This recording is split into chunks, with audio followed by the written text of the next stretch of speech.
Cadence of Conflict, Asia, April 13, 2020. The global case against China is marching forward in force. Typically, the West doesn't care about human rights violations. They care, but not enough to do anything until it involves themselves. 2 million Uyghurs missing in Xinjiang doesn't matter to the West, but if Americans and Europeans are afraid of catching a pneumonia cold that most people don't know anyone who died from, but they have to stay home without toilet paper, well, now it's time for war. Who do the papers blame? China.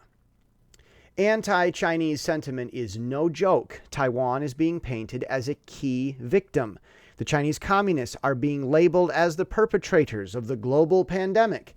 Even in Israel, even among the anti-Trump American electorate, China is the biggest bad guy ever. We can argue that China deserves it.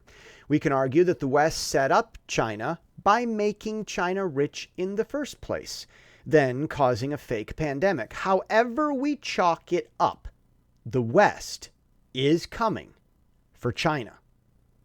The saddest part of all comes from the Chinese. A reporter working for a news company owned by a Chinese general makes a Chinese propaganda speech when asking a question to the president.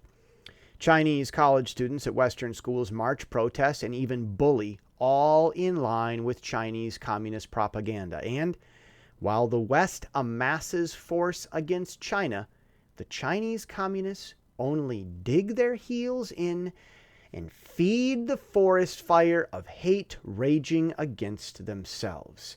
And that is the cadence of the conflict already seen in the Pacific.